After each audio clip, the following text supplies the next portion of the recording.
Hello, humans. It's Rob here with Not a Robot Podcast, DC Comics Review Show number 131, the world's greatest comic show about the world's greatest superheroes. And with me, as always, is Brandon. Hello, everybody. And Josh. Josh? You cut out. Oh, well, no, just on mute. Uh-oh. Yeah, I know how that goes. I've done that too many times. All right, so if you ever want to get in touch with us, you know what you got to do. You send us an email to comics@notarobotpodcasts.com and get us on Twitter @notarobotcomics, as well as Instagram @NARComicBooks.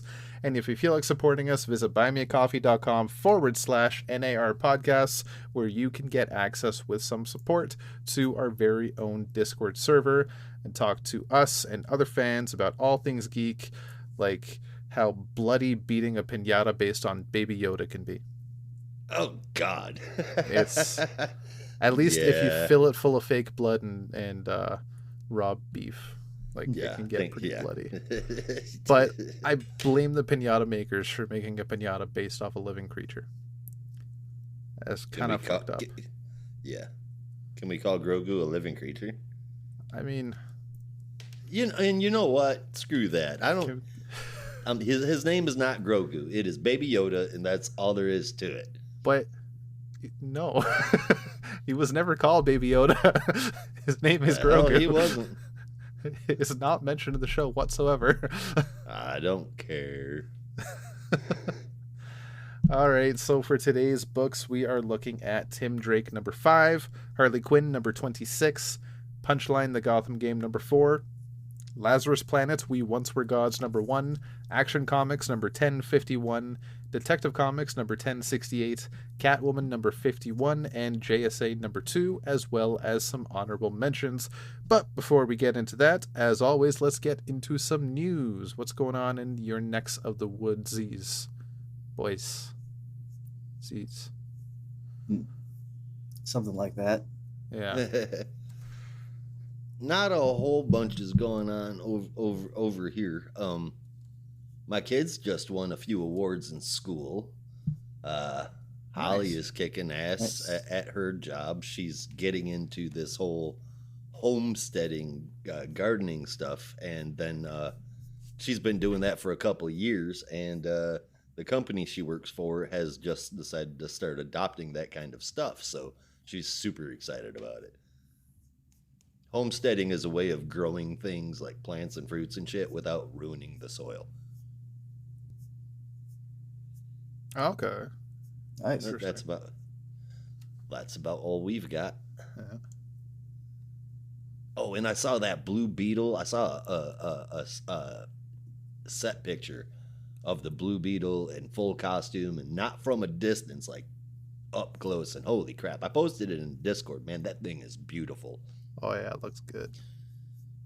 I really, really, really hope that Blue Beetle sticks around in Gunn's new DC universe. I have a feeling he just might, which we should find out, presumably within the next 5 days. That's according to what he said, yeah. Yeah. The countdown is on. Supposedly. It's going to be January 31st at like 9 p.m. Yeah. You've been watching wrestling at all? Yeah, I've actually been getting back into it a bit, kind of full time. Yeah, I've been watching Raw and the past couple of weeks. Yeah. Yeah. Did you watch Raw's Triple X? Yeah. That was a hell of a show, most of man. my Tuesday. It was. I was kind of disappointed that they couldn't go ahead with the acknowledgement ceremony, because I was really looking forward to that. But the Sami Zayn on trial segment, I think, was a good replacement. I think, honestly, this is a prediction. Everybody was thinking with this ceremony they were going to have, the acknowledgement ceremony, it's going to be Rock versus Roman at WrestleMania. But I think they're gearing towards Sami at Roman at WrestleMania for a championship. If KO takes a championship at this Saturday at Royal Rumble, and Sami takes the other championship at WrestleMania, there goes the bloodline. Oh yeah, for sure. And then Sammy and KO come back in full force. Please, Yeah, that'd be amazing. That's what I'm thinking too. There's gonna be a breakup. Like Sammy's gonna get blamed for Roman losing the championship, and then he's gonna flip the fuck out on him. Yeah, And then him and KO are gonna go after the bloodline. That's what I think anyway. What kind of threw me for a loop, which was reminiscent of what happened on SmackDown with Judgment Day. Sami Zayn is now tag team champions with, I think, Jimmy. That's a stand-in, and according to the new way, what's his face is running things. It's okay. The Usos, Jimmy and James they still hold the title. Sammy isn't. Well, one that's of the champions. that's not what happened on SmackDown during that tournament when friggin' what's his name got injured, and then Dominic stepped in, and now he's the tag team champion. Yeah, Finn that's Balor interesting. And now he's the tag team champion with Damian Priest, not Finn Balor. So if Sammy stepped in place of, I'm pretty sure it was Jay that got injured, then he's now the champion with Jimmy, and Jay is not. You'd think. Well, the difference is they were defending the title. That's true. That's very true. I don't know. We'll see. We shall see on Friday potentially, if not this Saturday for sure. If I'm not mistaken, is Royal Rumble taking the place over 2 days, or is that WrestleMania? That's just WrestleMania. Yeah. Okay. I just can't wait for the Rumble. You bored about you about bored of wrestling talk, Brandon? I know nothing, so I can't really add anything. That's fair. But we both just slipped into a bad habit. We should talk more off the air about this. There's a lot of stuff going on right now. But what's going on with you, Brandon? What's new, buddy? Nothing new really. Just the usual grind, I suppose. I got my T-shirt for my new job, which is exciting. So I picked that up before I came home and hopped on the call with you guys. I'll be working in the movie theater, which will be nice because it's basically I kind of just stand there and let people in, and then I get to watch a free movie. So that's pretty awesome. An usher, that's epic, dude. Yeah. Hell yeah. Have you seen the popcorn guy? I've not. No. Dude, have you ever seen Cocktail with Tom Cruise? Where he's whipping the bottles around and catching them and doing. Have you ever seen a bartender do that? Well, yeah, I've seen that. Shit? Yeah. This guy does it with movie theater popcorn. Wow, it's so light and fluffy. I know. There's no way. Spill that everywhere. He sits there and he spins the big ass bucket of popcorn on the top of his finger, and it was really neat. Like it's so cool that I saw it because he ended up on Jimmy Kimmel. Oh, nice. Yeah, I know, right? That's pretty awesome. And you too, Brandon, could one day end up on Jimmy Kimmel. I could. You could. It's probably not for spinning popcorn, but. Yeah. I was gonna ask, do you guys have like a theater franchise down there, or is it all independent owned theaters? No, so it's actually the school's theater because the place is just so incredibly ginormous that it has its own theater. So basically just a bunch of student workers kind of doing the usher stuff. But they do have 2 other theaters in the Ithaca area, except one of them is about to close because I don't know if you guys heard about this, but there's a chain. I don't even know if it's in Canada. It might be though, but there's a chain of movie theaters called Regal Cinemas. Yes. Oh yeah, and they apparently just filed for bankruptcy, which means that one of the 2 theaters that we have in the city is getting shut down, which is bad because the only other theater that we have is kind of like an art house theater, and it mainly only shows like indie movies, and all the other big tentpole movies are at the Regal Cinemas. So everyone's freaking out because they don't know where to go after this. The nearest theater is like 10 miles away. So from what I understand, AMC is looking to go in after they file bankruptcy and scoop it up for pennies on the dollar. That's what they did. Yeah, they alive somehow. In Tennessee and Georgia, there used to be a small chain of movie theaters called Rave Movies, And when they started getting in financial trouble, AMC just swooped in and bought everything up. Yeah. We got some pretty swanky movie theater in downtown Chattanooga, which is only about an hour or so away from me, and it's got recliners and you can get beer. It's awesome. Yeah, we got a couple of those in my area too. VIP theaters, they call them. They have like the bar inside the theater too. Like somebody comes in with a cart when you're sitting on your hefty double-sized recliner and just get a beer while you're watching the movie. It's fantastic. That's what I'm saying. Yeah. Now we don't really have much in the way of independent theaters up here. It's really just Cineplex, and then occasionally you'll find a small-time independent theater, but that's really it. Cineplex kind of runs a monopoly on movies up here. It's ridiculous. No, there just aren't a lot of big movie chains here, at least not in smaller cities. So it's usually smaller theaters that are kept alive by like a handful of dedicated patrons, and they can afford to do that.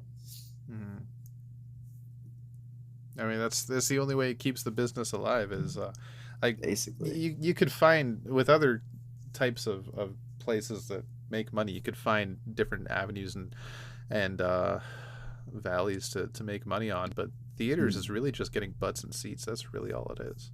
Yeah. Well, speaking of movies, that is, I think, a pretty good segue into the first bit of news I have, and this is one I don't think you guys have heard about because I think it dropped today. Doom Patrol and Titans are going into season 4. Well, Titans is in season 4, and I think Doom Patrol is going into season 4. And it was announced that these are the final seasons. Yep. It's all done and over with. A part of getting rid of everything that was pre-Gunn and Safran, which is the whole reason why I'm like, please let the Blue Beetle movie stay. I don't care about any of the rest of them. From what James Gunn says, the decision to end both series took place before they came on board. Yeah, that came from Zaslav. Yeah. And all of his mighty money saving. Man, that guy knows how to cut coupons. That's for damn sure. Oh, man. It's still blows my mind that he just cans 2 movies that were pretty much done to save money, which makes no freaking sense to me, but okay. You spent the $100 million already. Why not try to make something on it? Well, because he can get an immense tax write-off on that. But I mean, as upset as everybody is about seeing the Batgirl movie, I have seen hundreds of people rant about losing the Batgirl movie. But up until that point, I had not seen a single person on the internet talking about how they were looking forward to it. So, I mean, I could be the first. I'll be the first. I was kind of looking forward to it. But I think I'm the only one on the internet, because at the same time, I also see people just complaining about the fact that it even existed, which I think is crazy. I thought the costume sucked. The only real thing that I wanted to see in the Batgirl movie was Brendan Fraser as a bad guy. Yeah, I was really excited for that. And I got a thing to say about the costume, though. Like, I am a far outcrier of hating the Burnside costume, but for a specific reason. As an actual superhero costume, we've seen worse. It's not that bad. Just the point that Barbara Gordon was at when it showed up in the comics made no frigging sense. It looked like a buy it off the shelf, build it yourself kind of costume. She already had a full battle suit. Why are you going backwards? But for the movie, she's just starting out. I think it makes more sense for a year 1 kind of costume, right? I mean, I guess, but that's the Batman kind of logic. We're going to cut a gun in half and use it for a bat symbol type of shit. Yeah, I haven't seen the Batman still, so I don't know how the hell that decision came about. My man, you are one lucky movie watcher. Really? I also haven't watched Joker. It's horrible. The Batman. The Joker is a fantastic movie. It's just not a movie about the Joker. It shouldn't have been called the Joker. And that's my problem. It would have done just as well. Yeah, that's my problem. I recognize that it's a fantastic movie and won a bunch of awards and everybody raves about it. I have no problem admitting that it could be a fantastic movie if I watch it. I just don't like that it's lying to me from day one. Yeah, right.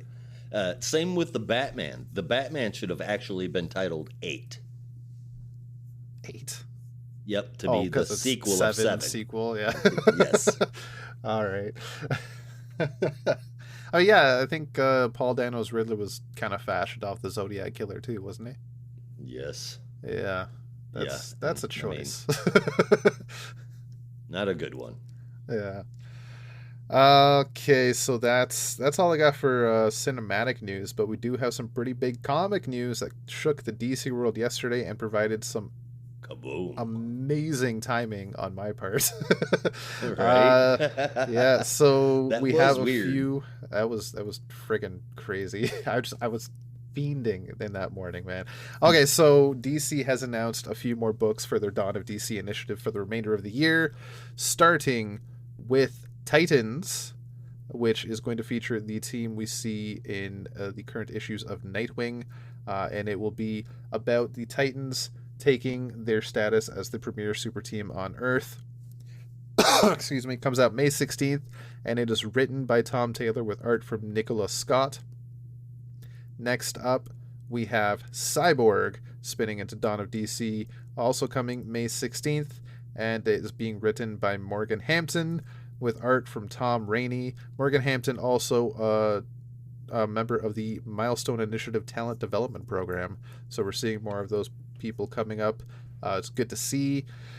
Yeah, we got a preview of Hampton Cyborg story in DC Power Celebration coming out in, I think, less than a week, next week on January 31st. That looks good too. Last but not least, a little backstory for what we were talking about when I started this news segment. Yesterday, I was just craving Green Lantern news. I was very disappointed at the solicits last week when we found out that there's no Mariko Tamaki's Green Lantern. I just wanted anything Green Lantern, and it just wasn't there, and there was no news. And I asked my cohorts here to send me any Green Lantern stuff they have, because I just want to feel something about it. I just want to see something new and just be excited about Green Lantern. And they did. And Brandon, Kirk, I appreciate you guys. You did a fantastic job with it. I'm super jealous of Kirk's DC role-playing game simply for that Dan Jurgens Kyle pinup. That was fantastic. I want it. Right. Like a lot of fun. It looks so good. And then 2 hours later, they announce Green Lantern #1 coming out in May. May 9th. Yeah, I was going to say no date, but no, it comes out May 9th.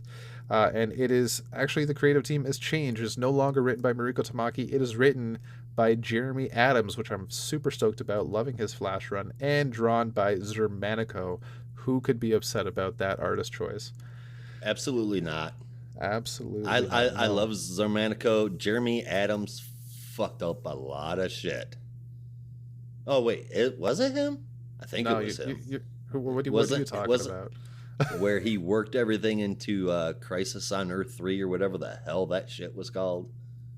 No, that was Tim Sheridan, I think. Oh, yep, you're right. Okay, it was Tim Sheridan. I mean, he was kind of involved in that, but only because of that one issue of The Flash. Mm-hmm. Oh, I guess. Yeah. That issue didn't make any goddamn sense, but yeah. No, I guess it was the best issue of the crossover. Yes, yeah, it was. Yeah. All right, okay. Yeah. I retract my previous statement. No, Jeremy Adams, he's doing his fantastic Flash run right now. It's well deserved. So yeah, we got that to look forward to.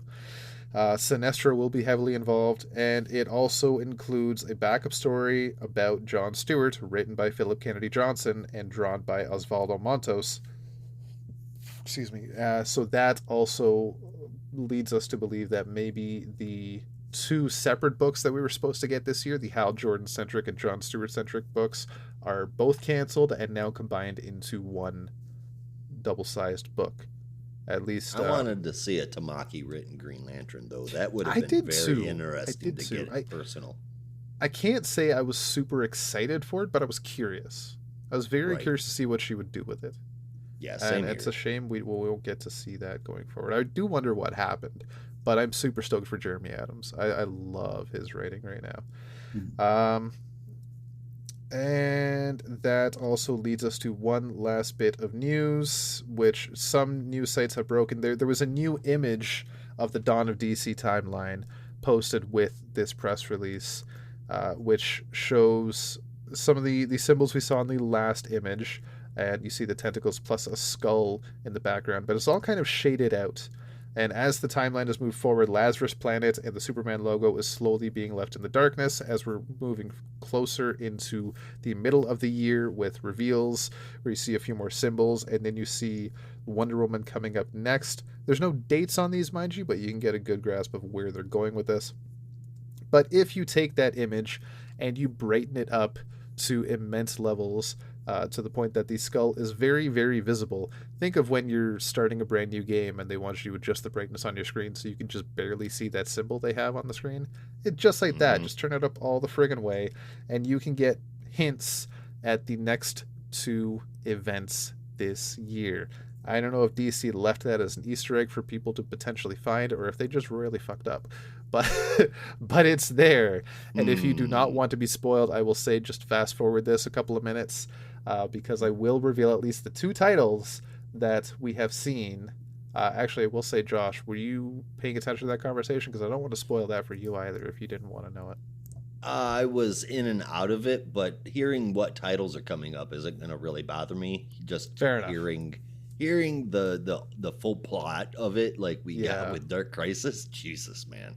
Oh yeah, that's yeah. There's no plot here, just the two titles, and the first one that's coming up, based on where it looks, I would say in the summertime, looks to be called Night Terrors. We do not get the full title there, so I don't know the full words, but it is night with a K and terror. So I assume it is Night Terrors, which presumably would have something to do with Batman.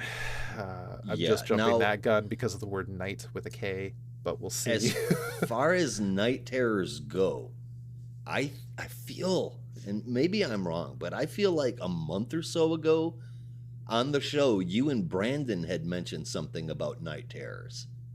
And I was completely ignorant about what that was. Do you remember anything like that, Brandon? Not really, but it definitely sounds possible. Interesting. Yeah, because we kind of do that whole prediction thing. Yeah. But anyway, okay, so we got a Batman-centric, or at least a Gotham-centric Night Terrors. Yeah. It could be that, or maybe it's a Dark Knights of Steel deceased crossover. Who knows? You got your Knights, you got your Terror. Night Terrors. We'll see. Not really. That's not a prediction. That's just a hope. Dark Knights of Steel Zombie Edition. Oh, hell yeah. And then following up with that, presumably in at least the fall, if not early winter, is the return of the Justice League. Surprise, surprise. We all knew it was going to happen eventually. I did not think it would happen so soon, but at least we know when it's coming. And all I can hope for is that they don't just go back to a standard lineup and instead broaden it a bit, maybe combine with the Titans a wee bit, or at least include a few more legacy characters than we've seen, at least since before Flashpoint. Cyborg was a nice addition, albeit a little interesting at the time. Not against it. It was just surprising, to say the least. You pick one Titan and that's it. Okay. Is it too much for me to ask to not change the status quo once we have Titans as the defenders of Earth? Can we have the Justice League handle the cosmic shit and like the god shit and just leave the Titans to everything else? I'd be down. Am I asking too much for that? I don't think so. I think that's probably go with that. Yeah, I would love that. It's very reasonable. I hope so. I hope they think so anyway. Yeah. Yeah. Right. Well, that's all the news there that's fit to print, as they say. You guys got anything else to add? All some right. good stuff on the horizon, I guess. Yeah. Yeah. It's looking to be an exciting year for DC releases, I must say. Way, way, way better than Dark Web. I gotta tell you. Yeah. I'm halfway through this event, and I can't be bothered to read this week's releases. It's kind of dull. I don't know if Yeah. you're reading Okay. that, Brandon. It's gotten really dry. I didn't even start. I haven't even been Yeah. keeping up with Zeb Wells' Spider-Man run because it was driving me up a wall. No pun intended. Oh, pun definitely intended. Yeah. But no, yeah, no. I've not been keeping up with Dark Web. Yeah.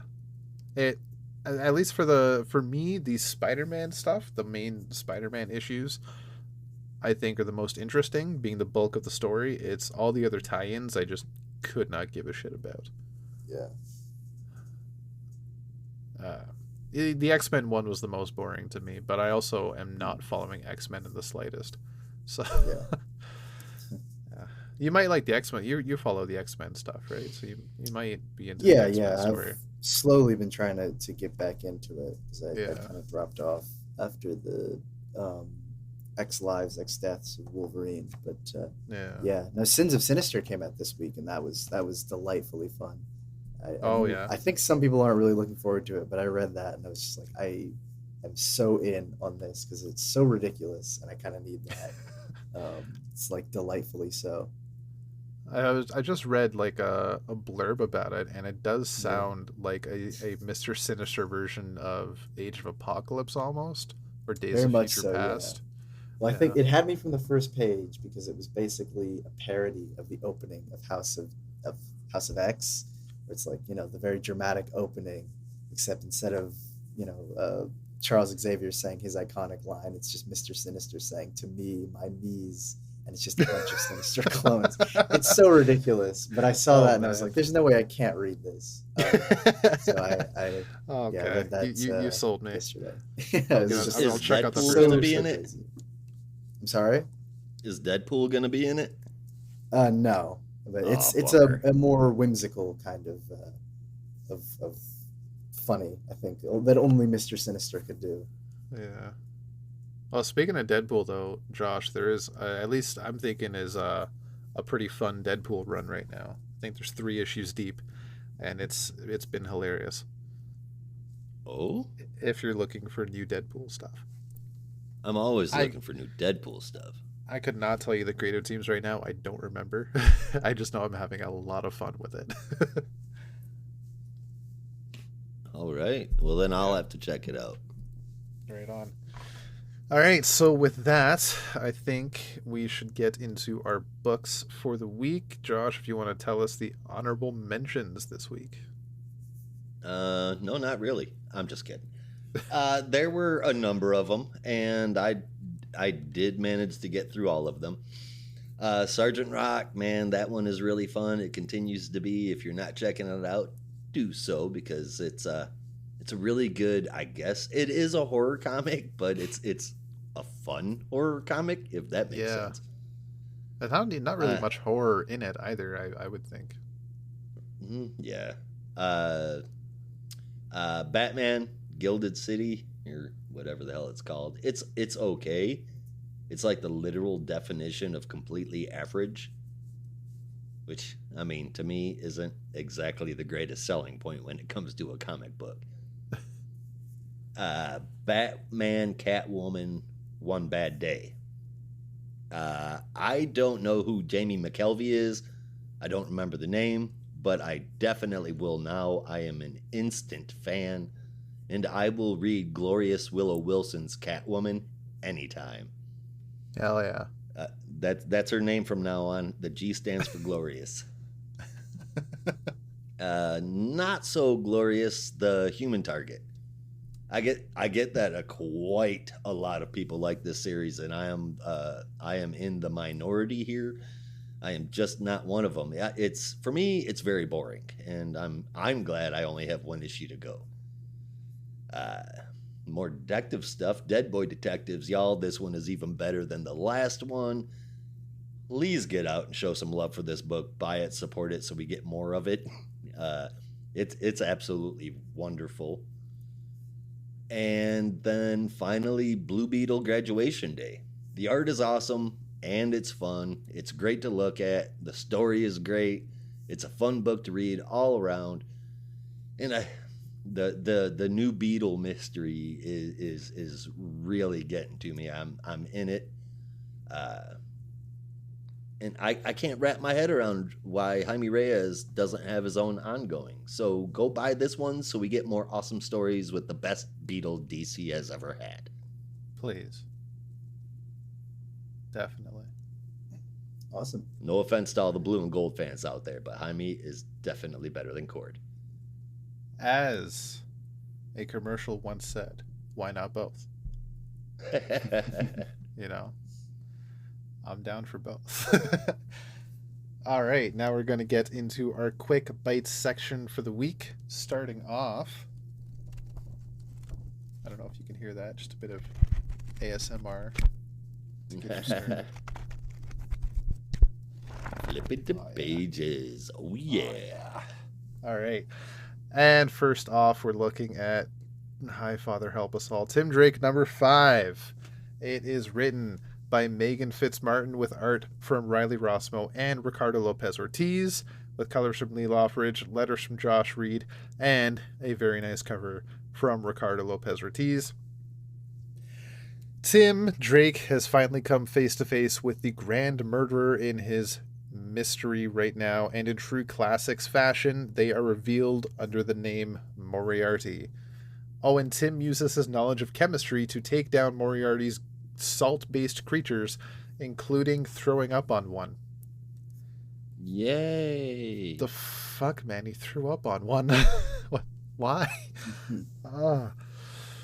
Okay. That part threw me for a loop. I needed a pause for a second. Just go back later. But enough about that, because I'll go on. Moriarty, I think, also is kind of very uninspired. I get where they're coming from with that idea, but come on, you could do a lot better. Hey, give them, maybe just use their real name and say, I am the Moriarty to your Sherlock. That's fine, but just to go out and take the name, yeah, I am Moriarty. No, you fucking ain't, bud.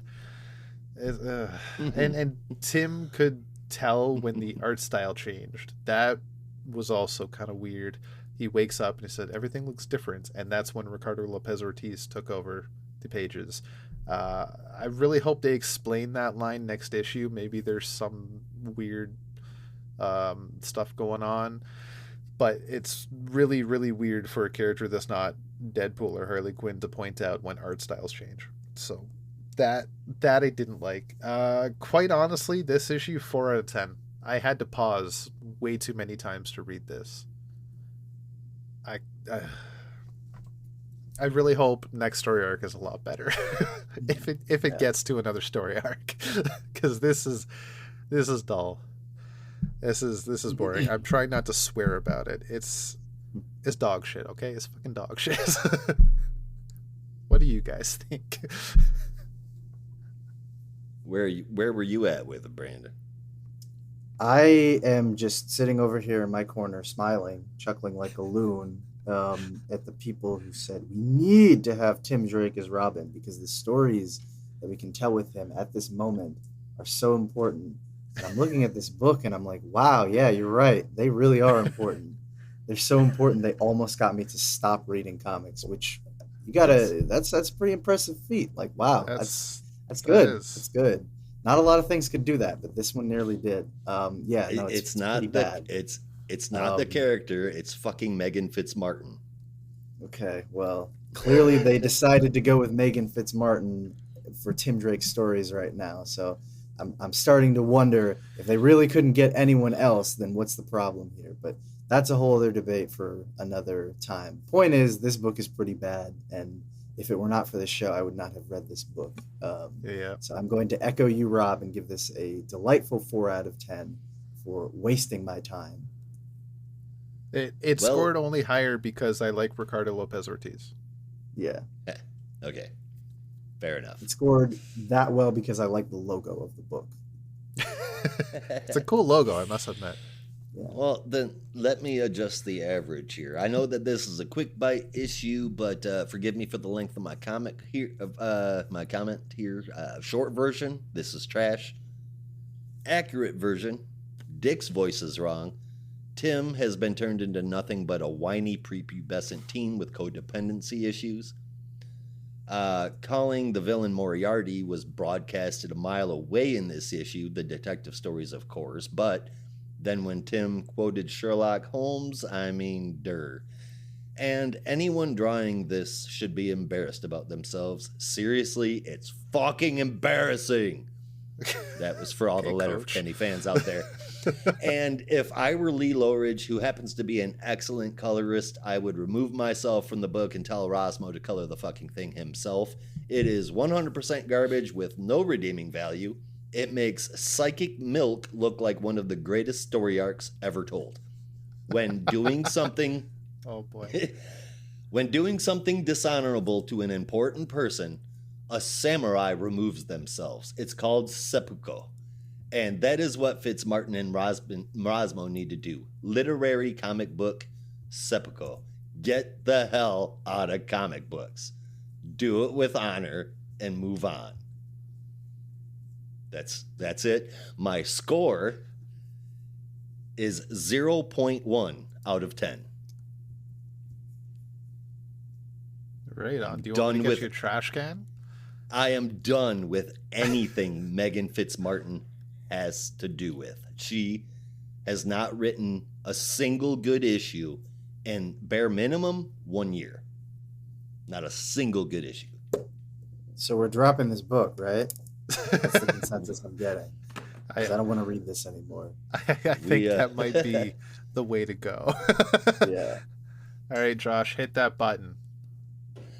You want me to hit the button? Hit the button. I'll hit the button.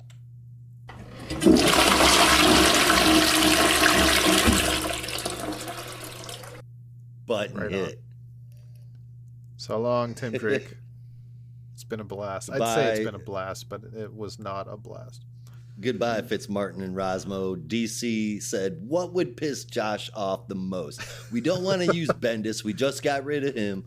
Williamson, we're putting on a golden platter. What can we do to piss Josh off? Aha. I know. Get the world's shittiest writer and the world's shittiest artist and put them on one of his favorite characters. Oh, boy.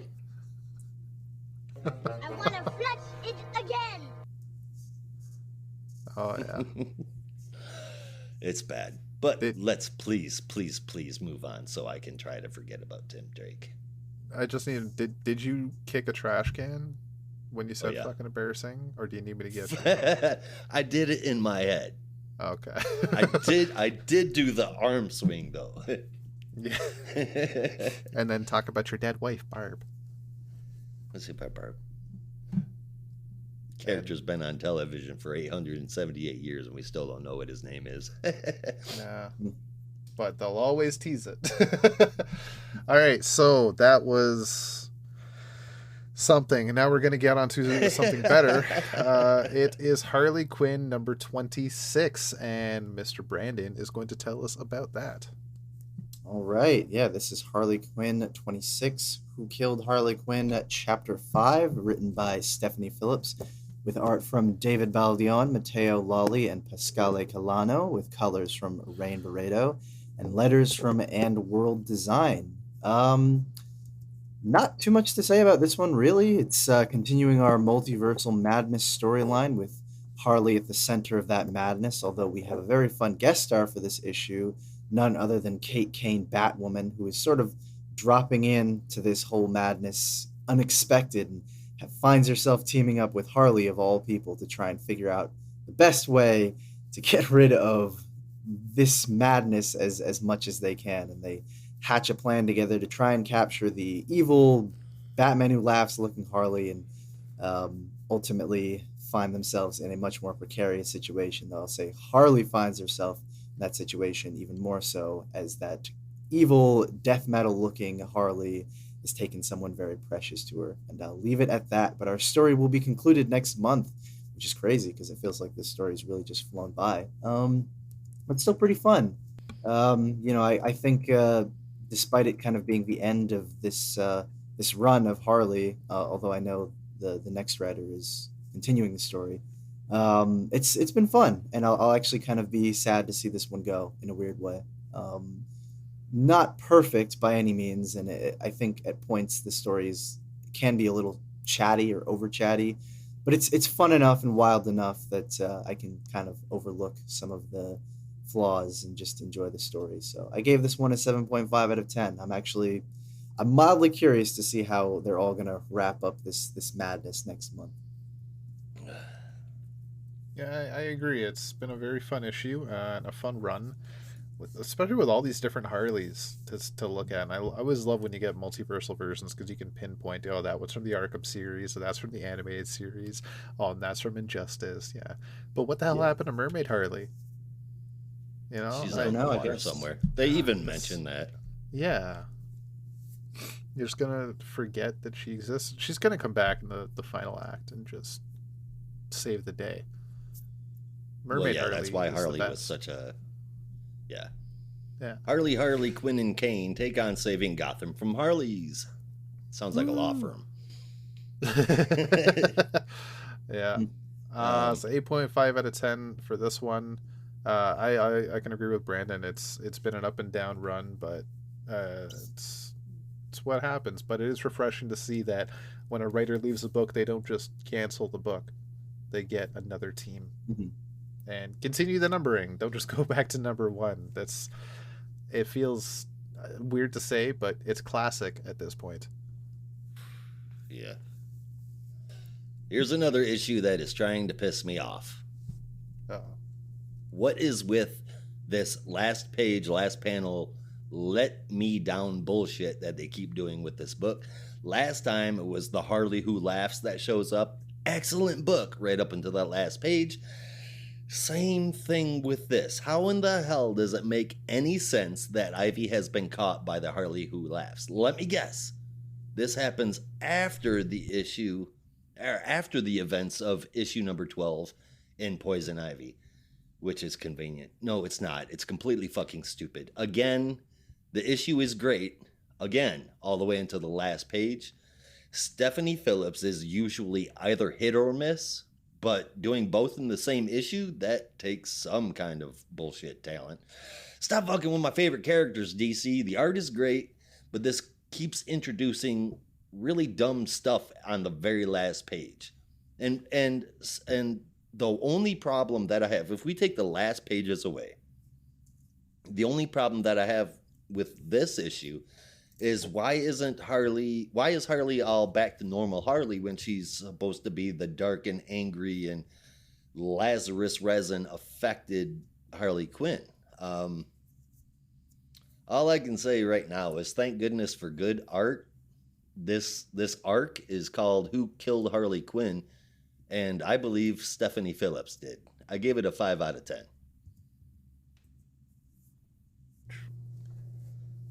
You can't win them all, as they say. All right. Yeah, so that was Harley Quinn number 26. We're going to go to another funny-ish character with Punchline the Gotham Game number 4. And Josh, man, I hope this issue was better for you this week because it sounds like you need a win. There's only one way to find out. Written by Tini and Blake Howard, art Max Rayner, colors Luis Guerrero, Becca Carey on letters, and the cover came from Vasco Georgiev.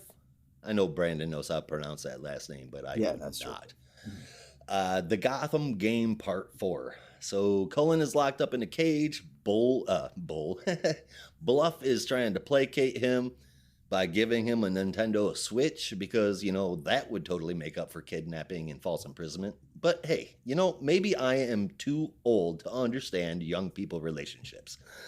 Anyway, Punchline is impressed with him, though. Bluff, that is. And Bluebird is worried, so she calls in Nightwing.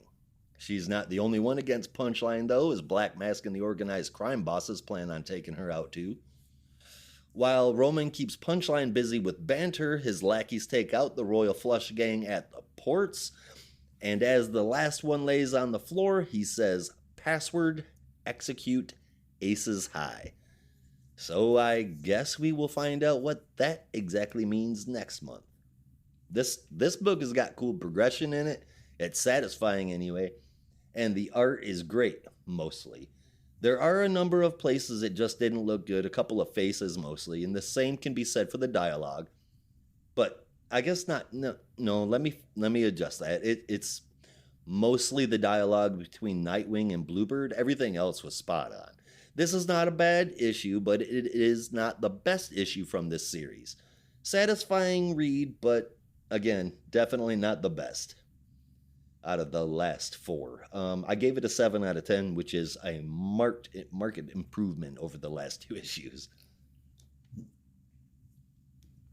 Yeah, I can definitely agree with the dialogue between Nightwing and Bluebird. I thought Bluebird sounded fine, but something about Nightwing was a little, I don't know, something didn't sound quite right. Like they didn't quite have the voice down, but that could just be my own preference. But aside from that, no, really great issue, I think, and I didn't really have any problems with the art. But honestly, I think what was the most satisfying thing about this issue, and you will never hear me say this again, was really getting to see Black Mask win in a sense, because Black Mask, horrible villain, horrible person, killed Stephanie Brown, tortured Catwoman's sister. His list of crimes is endless. But I will not lie if I say that it was very satisfying seeing Punchline getting taken down just a peg. Right. Yeah, I agree with that. The most horrible crime that Black Mask ever committed. Everything. Right. The most horrible crime that Black Mask ever committed was showing up in Birds of Prey and dancing. Yeah, well, I don't know. It's a good thing I never saw that movie. Awkward dances aside, I think the worst crime Black Mask ever committed was getting this replacement mask. Yeah. No, also pretty egregious, but no, it was actually really satisfying just to see, like, oh my God, wow, yeah, you really fucked up, and you kind of have no idea what you're doing. And seeing Black Mask actually kind of step in and be like, yeah, it was an admirable effort, but there's a couple of things you need to learn about the Gotham system as a whole. So it was slightly satisfying to see in a horrible way, like seeing, I don't know, a demon fight Hitler or something. You hate them both, but it's nice when one of them gets a punch in, I guess. Yeah. Anyway, yeah, no, pretty satisfying read, I would say, and looking forward to seeing how it all continues in the next issues. I gave it an 8 out of 10. I find it funny that they call this the Gotham game, because it seems that at the end of this, Punchline has a failsafe. Like in Chips and And that's our show, folks. Thanks for tuning in. Rob's so tired of my bad dad jokes. It's been a day. I don't have the patience for this. No, it's not that bad. I didn't even know that was a joke. I thought you were just saying that generally. No, because it's anyway. Yeah, see, that's a bad dad joke when you don't even realize it's a joke. My apologies, guys. My apologies. It's all good. I can hear the booze. All right, so for the Gotham game, I like that we're finally getting to understand what the Gotham game is, and it's the game between different players trying to take Gotham crime. I get it now, because it was very vague the first few issues, at least to me. I didn't really understand what the game was. So this issue, this series, still surprising me as a good read. I was not expecting much out of Punchline. I think I've been very vocal about that. This ties in well with the rest of the Gotham world, I guess you could call it, between what's going on in Catwoman and with Batman, and it's actually really good. So 8.5 out of 10. I'm really liking it. I'm curious to see how it ends. This is a limited series too, right? Because they're kind of hit or miss when it comes to when they have the limited series, whether they actually put that on the cover or not. If you guys know, I feel like it is, but they're not advertising that. Punchline, I think it is a limited series. Yeah, that's a 6-issue series. 6 issues. Okay. All right. Yeah. So we'll see how it ends. I'm very curious. Yeah. 8.5 if I didn't give my score. All right. So that is our quick bites out of the way, and now we're going to shine a bright and shiny spotlight onto Metropolis. And we're going to take a look at the brand new dawn of DC with Action Comics number 1051. And Brandon is going to tell us what's going on with the Super Fam. My we going pleasure. section by section, or are we going to do the whole book at one time? I think it would probably be better to do the whole book at one time. So strap in. Although I don't think this. I'll try and because it's a spotlight, try and keep it relatively brief. But yeah, no, we'll all just do it one at the end. But yes, no, it is a bright new light on Metropolis. So it's fitting that we have our spotlight handy because we're going to need it to amplify that light, given that Metropolis is going through some serious changes, which is the perfect way to start, because our issue is all about change. But I'm burying the lead a little bit in true reporter fashion. This was written by Philip Kennedy Johnson with art from Rafa Sandoval, colors from Matt Herms, and letters from Dave Sharp. Our first story is Anyway, and it begins with a little bit of a report from Lois Lane in classic form about the change that is coming to Metropolis, starting with the change of the pre-Superman era and the post-Superman era, just how much it reminds them of the changes that Metropolis are currently going through right now in the wake of everything that happened on Warworld and the new status of the super family.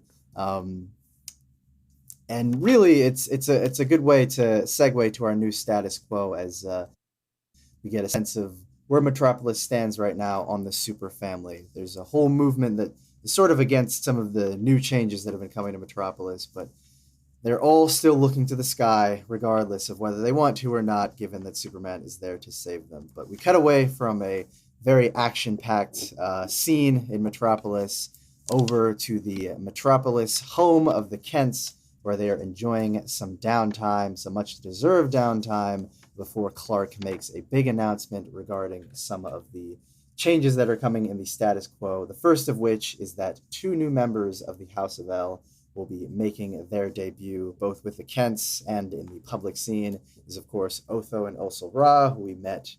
I mean, you know them by now if you've been reading Action Comics, but they were a big part of the Warworld saga and are now just joining the Superfam properly, which seems to go over well with most everyone, though I think John in particular is feeling some kind of way about it, even if he's not saying it, given that it seems like the Kents are just adopting another pair of kids. And what do they call that pair of kids? They never had. Well, I will get to that when they talk about the actual public debut of the 2 twins. Which, yes, if Josh could wait a second, I will get to that, and that is on our next day. They make their way to the public debut of the Steelworks Tower, and by they I mean the entire super family, which of course includes Connor Kent, John, Kara, Keenan Kong, the Superman of China, and the newly dubbed Super Twins, which is very funny and very adorable.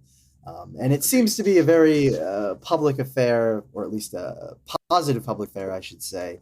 The debut of Steelworks Tower, which promises all these new innovations for the future, but of course, it wouldn't be Metropolis and it wouldn't be Action Comics without some kind of action involved in the process, as Steelworks Tower is met with a mighty explosion that triggers chaos and madness all about the place. Connor and Kara are the first ones to try and check out the scene, while Keenan and John are trying to do cleanup. But as they do their best to try and contain everything, and Clark is sort of trying to call the shots, who should emerge from amidst the chaos but the one and only Metallo, sporting his new body and acting on behalf of Lex Luthor, though not entirely of his own personal accord. Frankly, looks a little upset about it, but he decides that if he doesn't have any other options, he's going to kill Superman and try and get some sense back into his life. And that's how we end our first story at the very least. We have 2 other backups, the first of which is written by Dan Jurgens with art from Lee Weeks and colors from Elizabeth Brett Weiser, from also featuring letters from Rob Lay. And this is a bit of a throwback to simpler times, I think we should say, which I think they actually say in the issue itself, which I found funny.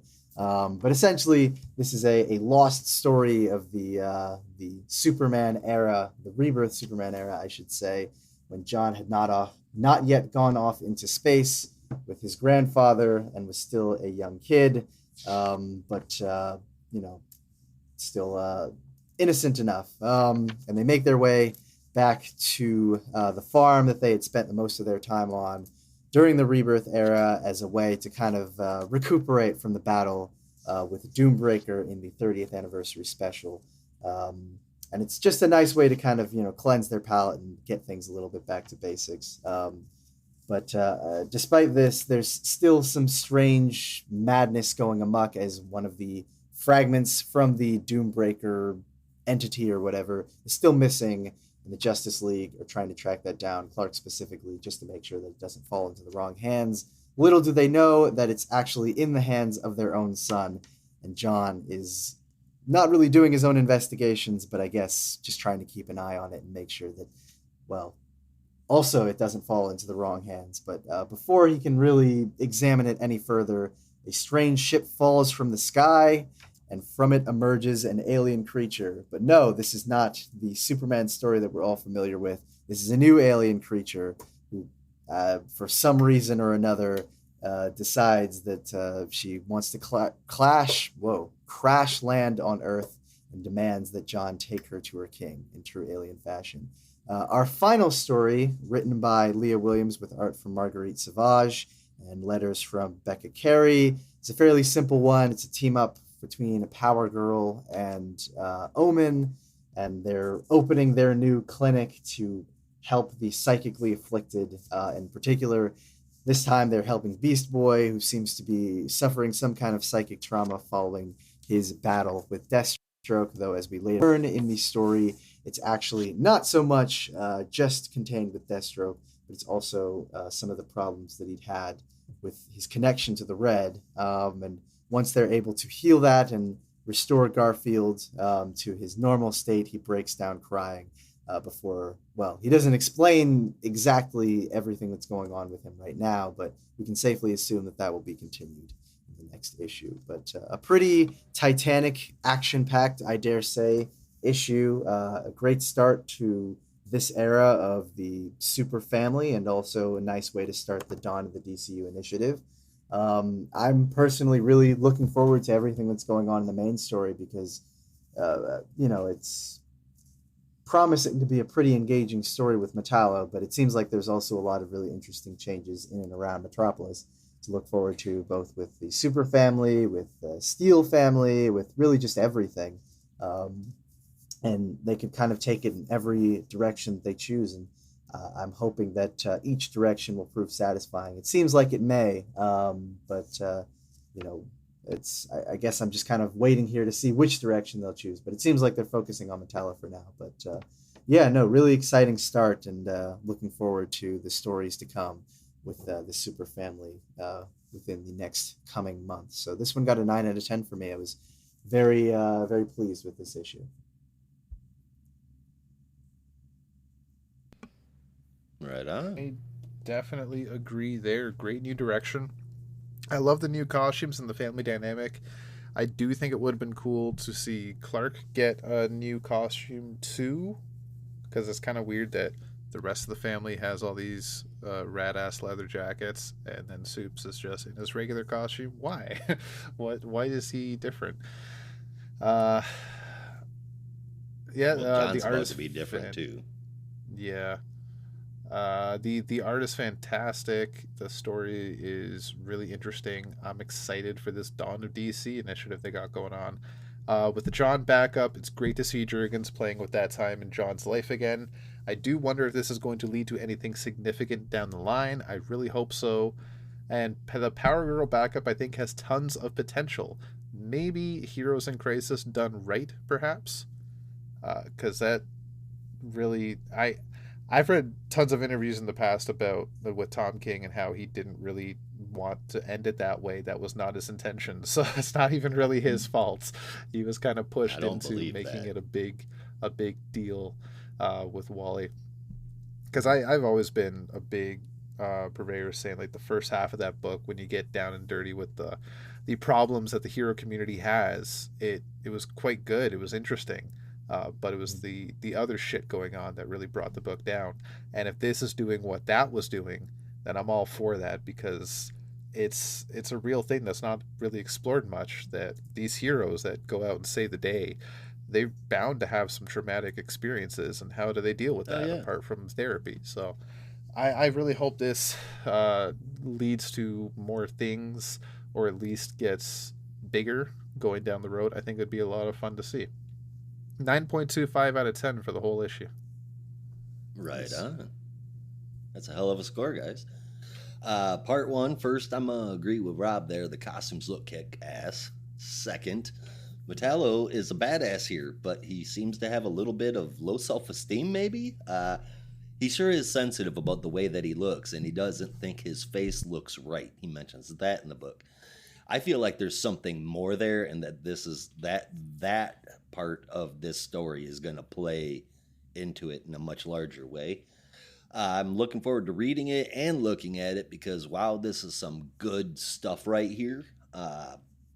Part 2, I am completely the opposite. There's no reason at all to visit young John. And in this part, there are a plethora of references to the Death of Superman 30th anniversary issue. So it almost feels like readers kind of need to go out and get that for a few of the references here. And being back when John was a kid and then introducing this new character, I mean, I guess, but as of right now, I don't see the point of it except to maybe retroactively introduce this new person who looks adult yet calls John cutie. This one was a little bit of a letdown for me, and while not really bad, I have seen better art from Lee Weeks as well. Part 3, Marguerite Sauvage art. Same thing I always say, if you dig it, you dig it. For me, it's okay, but it would be better for a different kind of book. I do like Power Girl's suit here, though. I noticed that when they bring up what happened to Beast Boy, they have completely left out the whole merged with Cyborg bit, which, man, I am so thankful for. That was a horribly bad idea, like so many in that arc that was going on.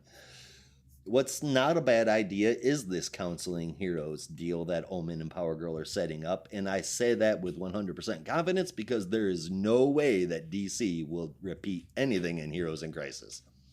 So while I'm not sold on Savage's art, I'm very much sold on Leah Williams' writing. I really enjoyed this. The whole book got an 8 out of 10 for me.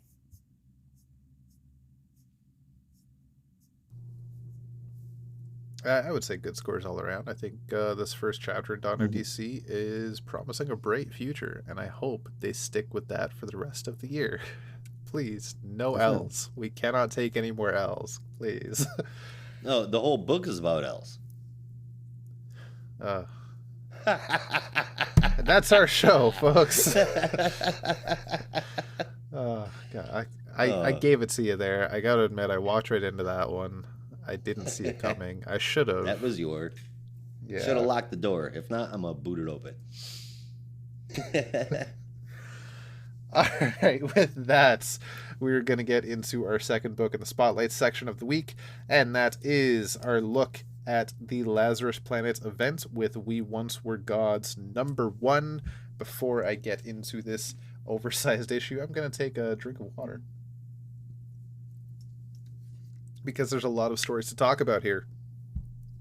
But to open, we have a gorgeous cover from David Marquez and Alejandro Sanchez, leading into our first story of the issue, featuring none other than Arthur Curry, the Aquaman, where a group of survivors are making their way to safety when they come across a bunch of bodies. One of the bodies is still alive, but eventually tries to eat them, as it turns out these humans were once actually the Trench. Before this one can begin to kill anyone, Aquaman intervenes and takes the Trench away safely, keeping them all calm, I imagine, with his abilities. By the way, this was written and drawn by Francis Manapul completely, with letters by Underworld Design. Francis Manapul can do no wrong. At least I hope that's what people say, because that's what I think.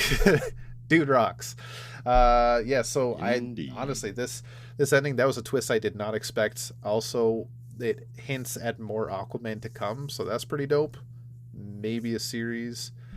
We'll see. So with Martian Manhunters, our next one, I forgot we were doing our notes after. For the rest of the stories, I'll do my notes after. For Martian Manhunter, this was written by Dan Waters, from art from Max Dunbar, colors from Romulo Fajardo Jr., and letters from Troy Peteri. Jean can see the emotions of everyone on Earth as they scream out during the Lazarus Rain. None more so than Raphael Arce in Metropolis, who was given the power to take people's pain into himself. As he collapses outside a hospital in Metropolis, Jean goes to him only to find he holds a portion of Doomsday's memory within him. To spare Raphael the pain, he attempts to take it away but fails, as Raphael is psychically crushed into a gemstone. Next up is Wonder Woman, written by Philip Kennedy Johnson, with art from Jack Herbert, colors from Alex Guimarães, and letters from Pat Brosseau. Diana and Bia are sparring on the beaches of Themyscira. While taking a breath, Bia is dragged underwater by the undead armies of Heracles, which were brought to life by the Lazarus Rain. Diana frees Bia, and as they get to shore with the army in tow behind them, their fellow Amazons arrive to fight. Together they win the battles, but now have to prepare for a war. And finally, Shazam, written by Josie Campbell with art from Caitlin Yarsky, colors from Jordi Belair, and letters from Clayton Cowles. After the ending pages of New Champion of Shazam, Mary arrives at a local hospital looking for Black Adam to help her find Billy, but instead finds Malik, Adam's new heir, as seen in the current Black Adam miniseries. She explains that she needs to find her brother and slowly convinces Malik to help, and through some tough magic they make their way into the Rock of Eternity and find Billy, who is chained down to the rock. Malik, after learning about the magic within the rock and how it works, suggests that maybe Billy should think about this and not be the one trapped inside the rock, but maybe the rock should be trapped inside him. So with a shout of Shazam, Billy is freed and traps the rock and its magic inside himself. And they what the hell word did I use there? And then they make a trip to their way. They make the trip on their way back to Billy and Mary's home. I don't know what the hell I wrote. Makes no frickin' sense. To Billy and Mary's home for a family reunion, as the wizard Shazam looks on now without a great amount of his power, vowing to take it all back from the children. Okay, so I already talked about Aquaman. With Martian Manhunter, I love a good Jean story, and I think this was one of them.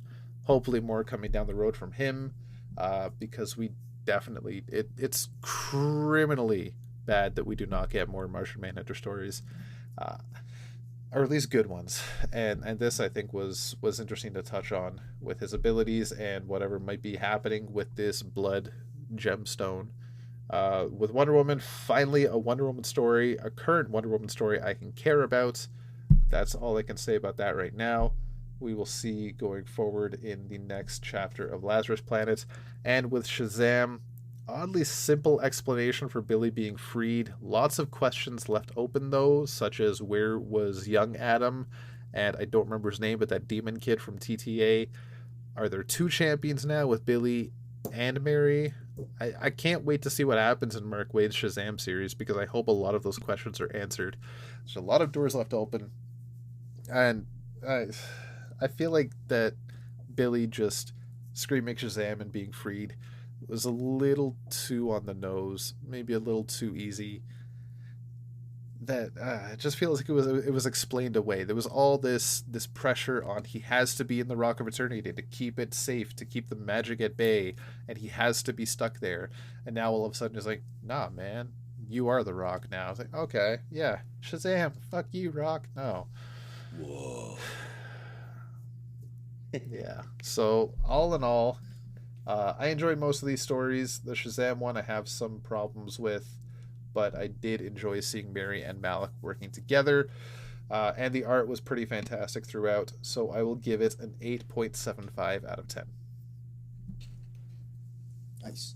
Man, what a workout for Francis Manapul in the first part with Aquaman, dude. I dig the part where the healed trench, the trench, are actually Atlantis ancestors. I don't know if that's ever been done before, but it's pretty fucking cool if you ask me.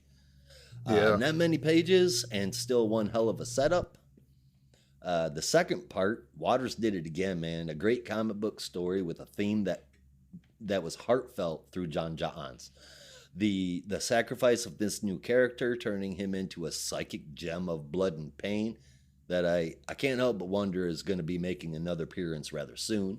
And the art in here is so perfect for the story. It is incredibly detailed, but at the same time, it's a bit softer to fit the mood. This one was excellent. The third part, great art, and I mean it, fantastic to look at. Pretty interesting situation for the Amazons to face. I like it.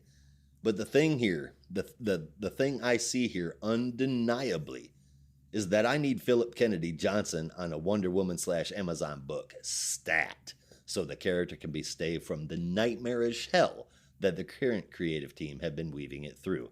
Please. Fourth part, Josie Campbell gave me a Mary / Shazam story that didn't piss me off. There's been a lot going on in the Shazam family for quite a while.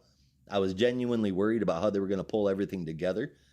While Rob is right, the wrap up was a little bit of some soft butter. It just glided right through. It was a little cheap. I didn't mind it too much. It was still an enjoyable read, and it gave me more to look forward to with Shazam. Interesting developments. Now give me more. And also, Yarsky hits it way out of the park.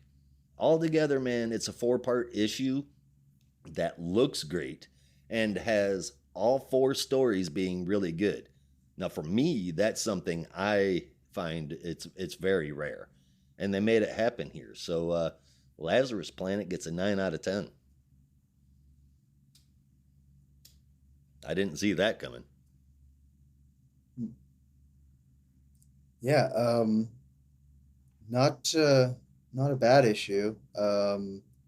Solid, I would say, but I don't know. I thought it was okay. I like the first story with Aquaman. I thought that was, I mean, it's Francis Manapul, so you're definitely going to get your money's worth there. Really solid stuff, and I think it would be interesting to see them do more with the Trench, the characters from the Trench. The second story from Dan Waters and Max Dunbar was good, but it just felt like wasted potential because the characters, this character RC, his whole power set is basically taking pain into himself, and I was like, why is Raven not here? Like, of all the people you could choose, Raven's like the perfect person for this because she does pretty much the exact same thing, but to a broader degree, just taking in all emotions of other people. Um, it just, yeah, it felt like such a waste of potential. Not a bad Martian Manhunter story, but I think it could be with the proper character. The Philip Kennedy Johnson story with Wonder Woman was good, but I was kind of bored, if I'm being honest. And the Shazam story at the end was, I don't know. I'm with Rob, and I just feel like they kind of need to figure out what's going on with the Shazam universe right now because I'm very confused and I'm not really sure what's going on. So I gave this whole issue not bad. Again, not a bad issue, just kind of for me, a 7 out of 10. I did not see that coming. I understand Yeah. everything you're saying, but I did not see that coming. It's well-deserved opinions. For sure. It's a hit or miss issue, to be honest with you. Yeah. You can like it or you don't like it. That's how it is. Yeah. I think I was just more drawn to the art. I'm a huge lover of Martian Manhunter, and we just don't get enough. So, I was starving for Green Lantern. I'm starving for Martian Manhunter too. So it's the same deal there. Yeah. No. Starving for Martian Manhunter good stories that aren't that are drawn by a good artist. I do actually need to give that Riley Rosmo book another try. You're gross. I don't know. It seemed interesting at first. I'll see how it goes. 6-issue limited series featuring Martian Beanface. All right, with that, we're going to take a quick commercial break. Stay tuned. And we're back. Thanks for sticking with us at Not a Robot. That's also the Twitter and the not the Instagram. But that was at the beginning of the show. You know what it is. All right, now we're getting into our full dive reviews for the week. 3 books to go, starting us off with Detective Comics number 1068. And this was written by Ram V, with art from Ivan Reis and Raphael Albuquerque, with inks from Danny Mickey, colors from Dave Stewart, letters from Ariana Maher, and a gorgeous cover from Evan Cagle. So we are continuing Act 1 of Gotham Nocturne, where Gotham is ablaze. At least parts, if not most, of the city are on fire. I imagine the parts that are now under control of the new villainous cabal, whose family name escapes me. Orgham, the Orgham family. Yes. Harvey Dent is looking on, kind of in pain with himself as he still struggles with his Two-Face identity. The citizens of Gotham are being taken underground and tethered to the Asmer, making them demonic hosts and soldiers for the Orgham resistance. And as Harvey struggles with his identity, he tries to figure out what he's going to do next, where his Two-Face persona is still begging to be let out as long as he knows the identity of Batman. Because if he is not let out, Harvey is going to be controlled by the Asmer himself. Meanwhile, Batman is flying directly into the heart of the city, trying to save as many people as possible, but before he can untie some citizens that he discovered in the back of a truck, the werewolf of the Orgham family has arrived and is attacking in full force. Batman slows him down and a few Asmer-laced citizens with some Mr. Freeze ice bombs, but that only slows the wolf down as he breaks out of the ice very quickly and attacks Bruce with a choke to the throat. Yet Batman, as always, is prepared for such an eventuality, as he has laced his suit with silver dust, preventing any more attacks from the wolf and weakening him in the process. Yet then Ten Claw sneaks up behind him, also of the Orgham family, if that was not apparent, grabs Batman and sticks his poisonous fingernails into Batman's ribs, breaking them and filling him with a paralytic, leaving him on the ground as the werewolf, now in human form, feeds Batman some Asmer gas. And Harvey Dent is looking on the entire time, still struggling with his Two-Face identity as to what should be done, as Batman is now doing the same, struggling with his own identity where he cannot move, yet he knows the only way out is to let Barbatos in and help save the day. Yet he resists that, does not let the demon in, and apparently just gets up despite the fact that he's paralyzed, and begins to fight off the wolf again, but it is all for naught as he begins to lose his strength. Two-Face, Harvey Dent, decides at the flip of a coin, he will figure out the fate of himself.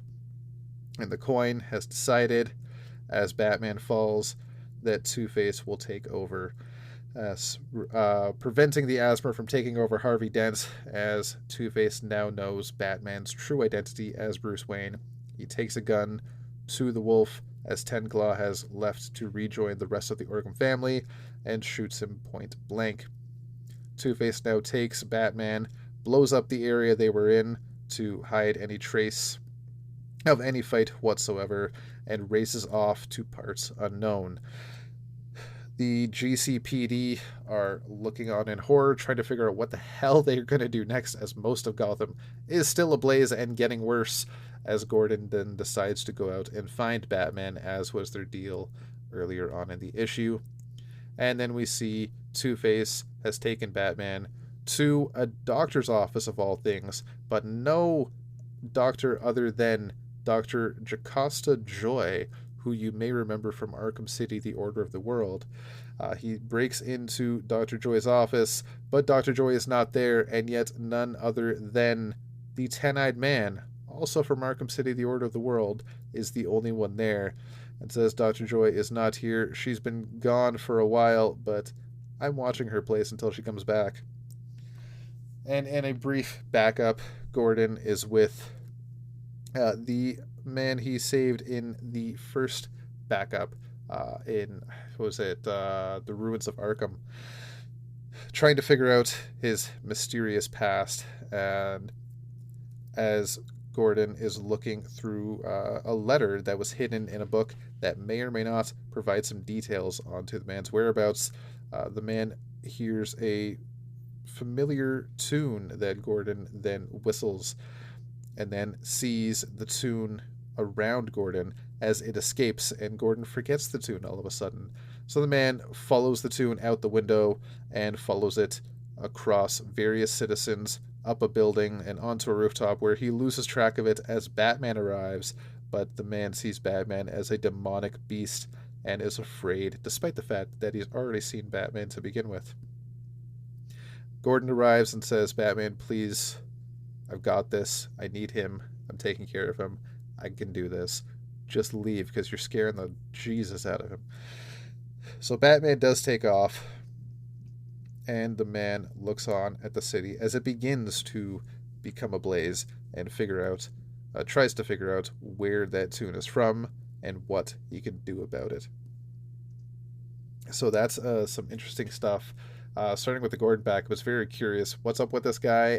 I'm all for the knowledge. Major player for the main story soon, perhaps, because it seems like these backups are becoming slightly intertwined with what's going on in the main stories with Gotham Nocturne. But speaking of Gotham Nocturne, I am also starting to think that this is less of a Batman story and more of a Harvey Dent-centric story with Batman as supporting cast. It's very cool to see, with Harvey just basically taking center stage here. Especially since Bruce is just taking L after L in this whole saga. It seems like every story arc shows up and he just gets his ass beat. And then it gets saved by somebody. It's very interesting to see. Jocasta Joy, I think we need to bring that up. That was a bit of a twist for me, because Arkham City Order of the World was potentially in continuity and not in continuity at the same time, or definitely tied into stuff that had happened in continuity but then kind of went off in its own direction. So it's very interesting to see Ten-Eyed Man and Dr. Joy show up, Dr. Joy in name only for now. I know at the end Dr. Joy was, if I remember right, kind of questioning her own sanity after everything that happened, because there were more questions and answers left on her plate. And wasn't Ten-Eyed Man shot and killed, or just wounded? That I don't remember. Either way, I'm all for it, because that was a fun book. No, he wasn't killed. No? No. I do remember. If I'm not mistaken, I thought Dr. Joy was dead.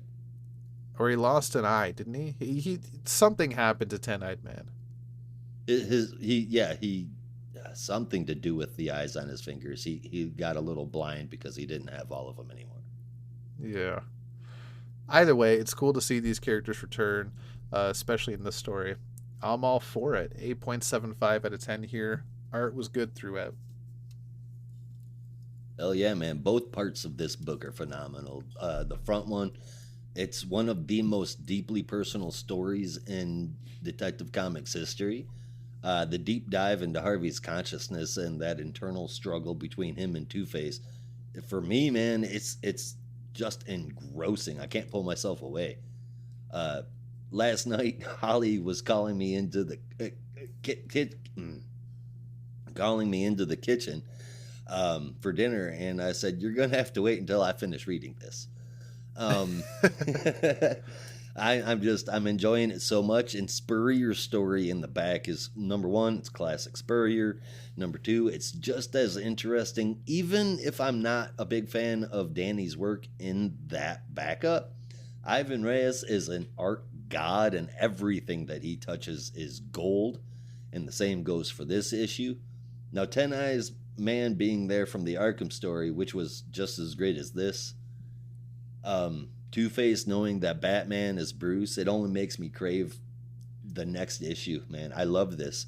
And when he said Dr. Joy, because he said he was taking him to Dr. Joy, I'm like, man, I know that name from somewhere. Page flip. Oh, there we go. Yeah. So shit could be getting really, really interesting, and I can't wait to see where it goes. In case you can't tell, I'm in love with this issue, and I gave it a 9.25 out of 10. How about you? I kind of just echo most of what you guys have said. It's continues to be a very engrossing story, and is always just keeping my attention and keeping me guessing and wondering what's going to happen next. And it is, I mean, well, I won't say it's a major revelation that Two Face knows the identity of Batman now, but I'm sure it'll have some pretty big ramifications down the line. So that'll be interesting to see how that plays out. But yeah, no, just really excellent stuff all around, and I'm glad they brought Simon Spurrier and Danny back to do another Jim Gordon story, because those were. I mean, I like the Two Face stuff, but I really like the Jim Gordon stuff. So I'm glad they got one more go at it, which is really fun. So yeah, just excellent stuff as usual, and can't wait for the next ones. 8.75 for me. Two-Face used to get on my nerves because it was like, okay, let's shoot him.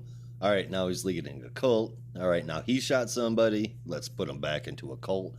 This story doesn't just make Two-Face interesting, but it makes me root for him.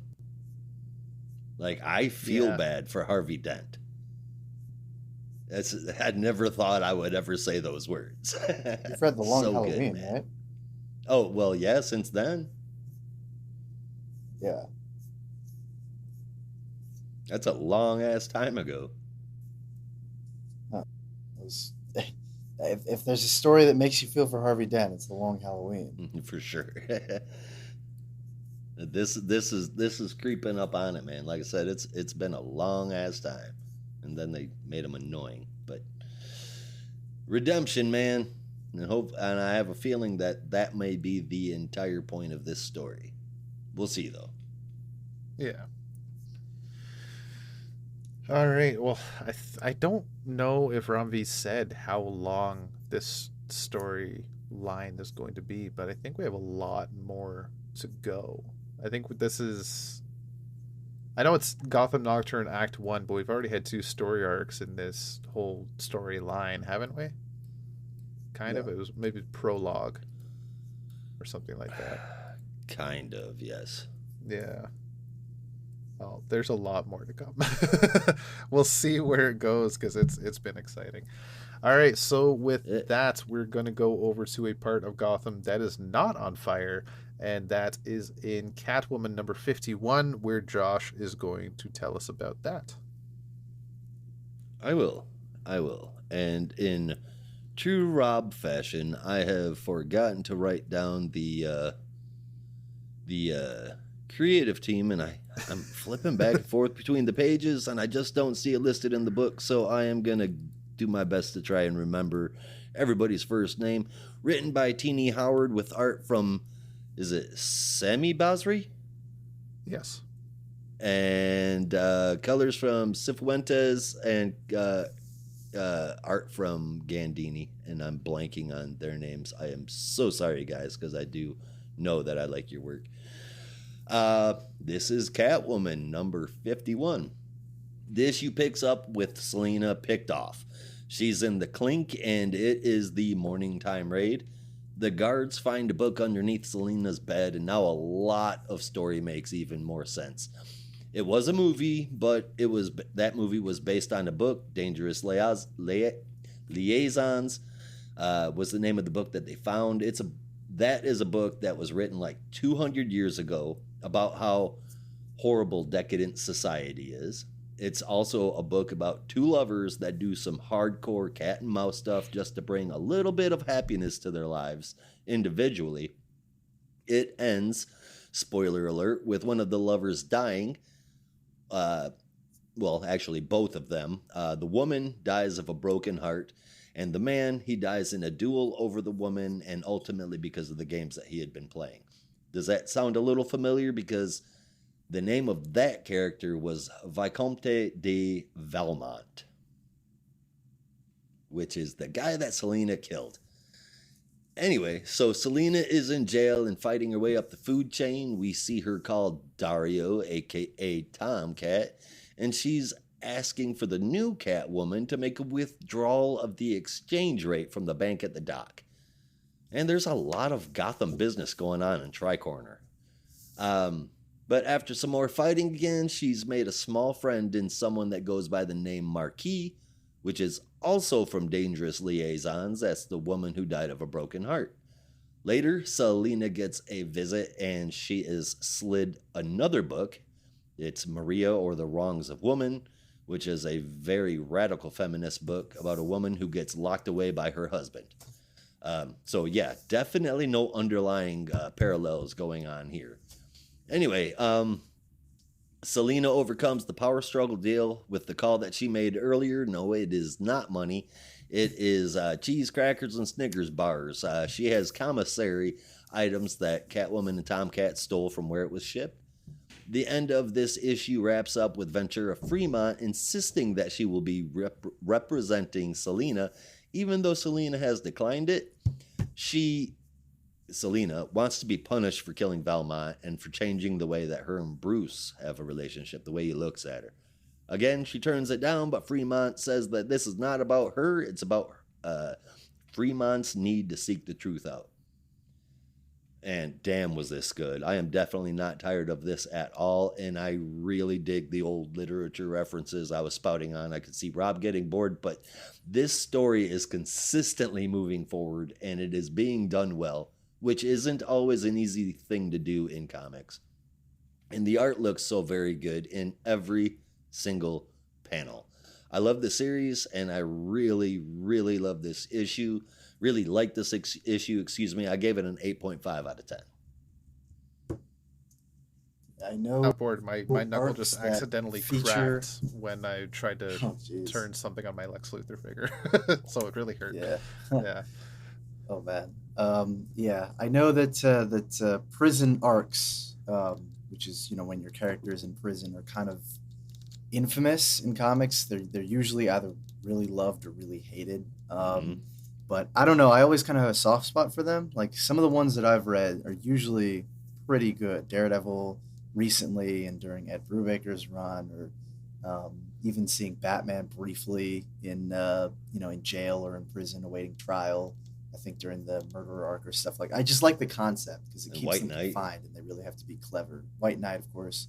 I almost said Hellblazer, but that is terrible story arc. Don't ever read that. Don't read it. Yeah, no. That's like I said, Brian Azzarello's low point.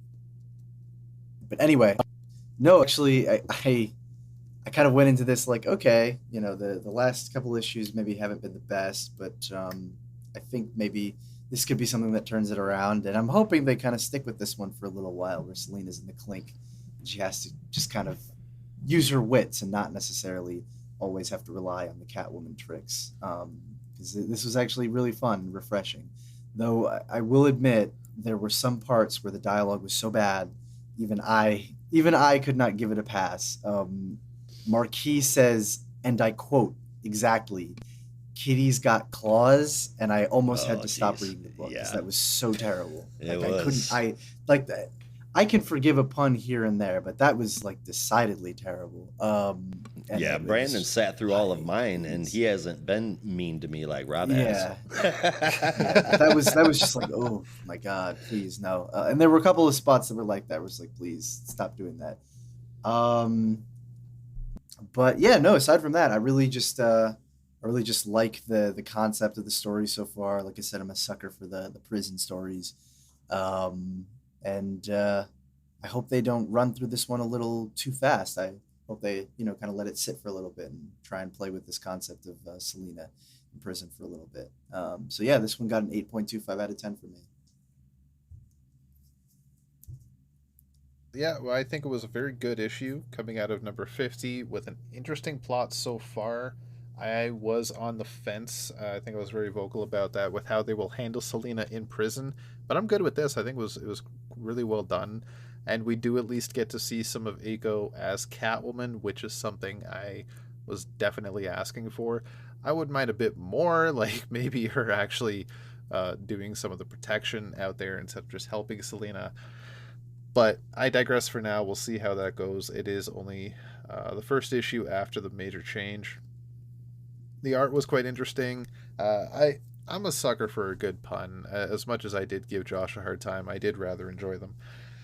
So that I wasn't totally against all the dialogue, but I don't know. I feel like it's missing something at the same time. Like I can't quite figure it out, but there is just something Figured out. extra is needed to make this a bit better. So for now, it's an 8.75 out of 10. Maybe an 8.5 on a rainy day. It's fun. Anti-Brandon. Yeah. Wow, yeah. Yeah, Brandon, you haven't said that in a long time. I'm not even really sure why I did. I don't really know where that came from. I probably heard it somewhere else. I mean, it really just became like a catchphrase for you. It was pretty fun. Yeah. Right. All right. Well, that was Catwoman. We are now going to see what's going on with her daughter in our final book of the week in Justice Society of America #2. Brandon, please tell us what's going on with Helena this month. Yes. So it's been a little bit of a break in between the last issue. Couple of months. I think the book was delayed for a little bit, but it is back in our hands. And I think, at least for me, I'm very excited to see this story continue, as I could not stand any more breaks. But yes, this is JSA #2 of 12, I guess. It's a limited series. Written by Jeff Johns with art from Mikel Janin, Jerry Ordway, and Scott Collins, with colors from Jordi Belair and John Kalich, and letters from Rob Lee. Huntress has been sent to the distant past of the Golden Age, where she meets the most popular heroes of the day, the Justice Society of America. She first steps forward to interact with Dr. Fate, who she was sent back to meet and hopefully save. And initially, he plans to inspect her memories before being overwhelmed by a sudden memory from the near future. He awakens to find himself in Slaughter Swamp with his apparent sidekick Salem, who we've met over in Stargirl The Lost Children, as they hunt for the original Mr. Miracle and are attacked by Solomon Grundy. While Fate lives in the future, Helena goes back to her past, reliving memories of seeing the stranger as a kid, or at least talking about seeing the stranger as a kid. This then shifts into a vision of her mother, Catwoman, fighting the stranger in the future she escaped from. As Catwoman and the stranger do banter, Selena reveals that the identity of the stranger is none other than Per Degaton himself, and Rob and I were 100% right in that. Sporting a semi-new look and a renewed hate for the JSA. Before Helena can process this vision, she is sent through time, once again falling through numerous famous moments in the DC history, before landing in the current day as she comes face to face with the current Dr. Fate, Deadman, and Detective Chimp. I am still really loving this book. It just feels like a JSA tour across time. We started in the future, we went to the past for a little bit, now we're going to make our way to the present. And I can understand why some people might feel a little odd about that, because it has been jumping around from era to era, but I kind of like it.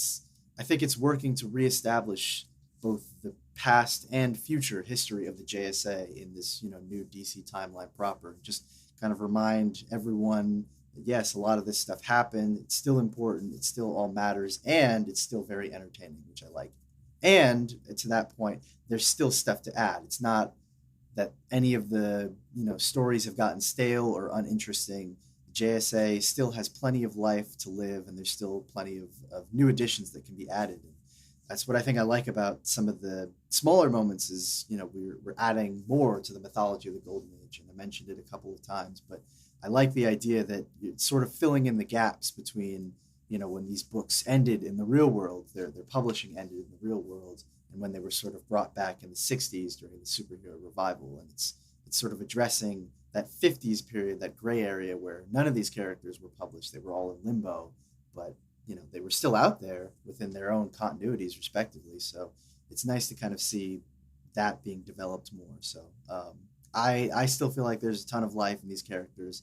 and I'm just glad that they're getting a nice big epic story in this new age of DC. So I'm loving it, and looking forward to the next one. Hopefully, not another long wait. So this one got a 8.75 out of 10 for me. And it's a very interesting issue because it is definitely making me go, wait, huh? And what the hell? And now what happens? It jumps around in time a lot, which is something that I'm far from a fan of. Not in this issue, but in other issues. It can kind of get hard to keep track of when you're reading future issues. But aside from that, it is really interesting story so far. And with the three artists with quite recognizable styles, Mikel Janin is a standout, and you can easily see where Jerry Ordway was behind the wheel. Scott Collins being the least of these three, and while that is true, his work is not bad in any way. It's just a little more of a simpler style. The way that these things are all tying together across the different tiles, as I assumed that they would do, I really hope that this story doesn't get lost in overcomplication or a shitload of more time jumping. And I don't want the story to be all wrapped up at the end with very little consequences. That'd be highly disappointing. But as far as this book goes, it is a hell of a good issue. I really enjoyed it. Not the highest score this week, but a very good read nonetheless. I gave JSA an 8 out of 10. So I just want to start off with, hell yeah, Degaton. We called that shit. Yep. But my only thing it wasn't that much of a hard guess. I mean, the guy's wearing a black coat and has orange hair, but yeah, you know, and it's good to be time assured traveling. in that. Yeah, yeah. Come on. My only thing though, because I kind of buried the lead with, it's obviously Degaton, but even in this issue, when they reveal the name, they don't say Per Degaton, they just say Degaton, which I thought was curious, and it might just be me being a little paranoid about it, or hoping for more in this surprise twist reveal. But maybe if it isn't Per Degaton, what if it's a different Degaton? Maybe seeing as this issue, this series so far is a lot about the legacy of the JSA, and different time periods of the JSA. What if Degaton, Per Degaton, had a child, and it's that Degaton? Yeah, I was going to say, because I think when we talked about the new Golden Age, the one shot, we first were like, this doesn't look like Degaton, so I'm not sure it's him. And then it might have been you or me who said, what if it's his son? So I think that possibility is still there, because I did notice that. But yeah, well, I guess we'll have to wait and see. Because this, I mean, for anyone familiar with the character Per Degaton, it doesn't exactly look like him. Like, it kind of looks like, like a younger version. And so another theory that I had was maybe this is just a younger version of him. It's not the one that we know. Maybe it's like a Kang thing where an older version of Kang visited the younger version of Kang and told him what was going to happen. And so the younger version tried to prevent his life, essentially. Maybe this is like, with Per Degaton, he's just a younger version trying to stop the JSA from ever existing to make his life easier or something. But who knows? I think it could be any one of these theories, really. Yeah. Like, there are many different versions, like Kang the Conqueror. There are many different versions of Degaton, depending on the era of comics you're reading him in. But my biggest clue to this theory that it's his son is there is not a giant red D on his chest, which seemed to be an ongoing theme with every version of Per Degaton. So that also could have just been like, if they were trying to somehow keep it as a twist reveal, that would have just given it away from issue 1. Or he's just ditching the old threads. He doesn't want to wear them anymore, which would be a shame, because I love that costume. Yeah. I mean, it kind of just fits. It reminds me of D-Man too much, but different company, I know, but it's right there. It's a simple costume. It's really good. So as for the rest of the book, great series so far. Now that it looks like we are taking a trip through various JSAs instead of just the classic lineup, I do like that idea. I thought it was going to be Helena just going back to the 40s and spending time with that JSA, but no, now we're back to what looks like slightly future version of present day. I'm all for that. Like, go through the timeline and look at the various legacies that the JSA provides, because that's really, at least since Jeff Johns took over the book in the I think he started in 2000. He made it all about legacy. JSA was legacy, so that's definitely the way to go. And it also fits since this is also written by Jeff Johns. 9 out of 10 here. I love the art. I'm digging the story. I'm curious to see how long this book will last, seeing as miniseries tend to be all the rage these days. But I'm all for a long-lasting, ongoing JSA, especially written by Jeff Johns. Delays and all, because as we said, it's Jeff Johns. You can expect them by now. But I didn't think about that, but you are right, Rob. The series historically, I kind of, you said that and I was like, wow, actually, no, that's true. It has always been about legacy, and like even the first time he took over the book, I think he added the new Mr. Terrific, or obviously Michael Holt, arguably the most famous version, and Stargirl, and basically all the characters that were the children or were related to original JSA members, and then did the same thing in the series from 2007 with Tornado and Tomcat and all those characters. So wow, I didn't even think about that, but you're completely right. Like, that whole second series he did was basically the old guard trying to train the new guard the proper way. Right? That's been his shtick with JSA for a long time, and I always loved that aspect. I guess you could say it's his legacy. All right. Yeah. All right. See, I get my puns in too. And that's our show. His legacy is legacy. So there you go. His legacy, yeah. Let's just hope that my biggest want of this issue is that every issue comes out on time. I mean, it's already too late for that. Yeah, it wasn't that big of a break. It was only 2 months, which is nothing. It doesn't even feel like it was 2 months. Yeah, actually, no. I guess it was just 1 month, really. No, 2 months. I was right. Yeah, go back and look at his release schedule for when he did Shazam. Jesus. Look at his release schedule for Three Jokers. The guy was 5 years too late. Yeah, that ain't no kidding. All right. Wait, Josh, you did your spiel, right? My spiel? With JSA? You did your... Oh, yeah. review? Yeah. Oh, okay. Yes, sir. For some reason, I thought you hadn't. I don't know. I was waiting for you to take over. All right, yeah, so 9 out of 10, JSA number 2, solid. And yeah, realistically, that is our show for the week, but we're about to get into our top 3 books of the week and favorite moments if you had one. All right, boys. Brandon, you want to start us off there? Sure. At number 3, I had Justice Society of America number 2, very narrowly getting pushed out of the second spot in favor of the...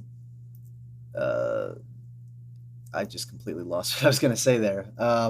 Basically, it got pushed out because I liked the second pick a little bit more, and that was Detective Comics, which still continues to be an incredibly engrossing and engaging experience. But my number 1 pick for this week has to be, without a doubt, Action Comics 1051, because the series has easily been the best series since Infinite Frontier, which was 2 years ago. A very impressive feat. This book has pretty much topped my lists almost every single week consecutively, every time it's out. So just goes to show that this book is worth checking out, to say the least. But my favorite moment, because I'm a disgusting person, is because well, okay. How do I preface this? I don't like this moment because it is a good thing. I like this moment because it made me laugh, but in a very sick and perverse way. And that is Punchline, the Gotham game, number 4, where Black Mask is sort of chiding Punchline is like, wow, yeah, you really screwed this up. The only reason I'm not killing you is because I respect the Joker. But, I can see what the Joker saw in you, and I saw that he admitted that you're a nice piece of whatever he said. And if you think the Joker can give it to you, I'll give it to you twice as good. And then the page flip is, I'll fucking kill you. And it was so disgusting. But something about that just made me laugh because it's like, oh my God, I can't believe you just said that. On brand character work for Black Mask. Very on brand, very on brand. But I think it was just like her manic expression of like, I'm going to fucking kill you. How dare you say that to me? Just made me bust out in a horrible way. But anyway, that was my favorite moment of this week. All right. Well, for me, number 3, just barely, narrowly beating out Dead Boy Detectives and Blue Beetle this week. I have put Catwoman. It keeps getting better and better. And I, for one, I love the meta stuff, the classic literature tie-ins. I thought that was pretty neat.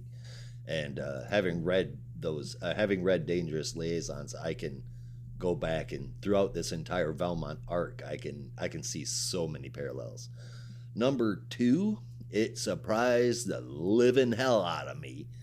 But number 2 went to Lazarus Planet. I can't believe that I liked anything to do with Lazarus Planet, but the setups here are awesome. They really got my interest peaked. And number 1, man, it's Detective Comics. This is one of the best arcs, definitely in the top 10, maybe top 5 arcs of Detective Comics as far as I'm concerned.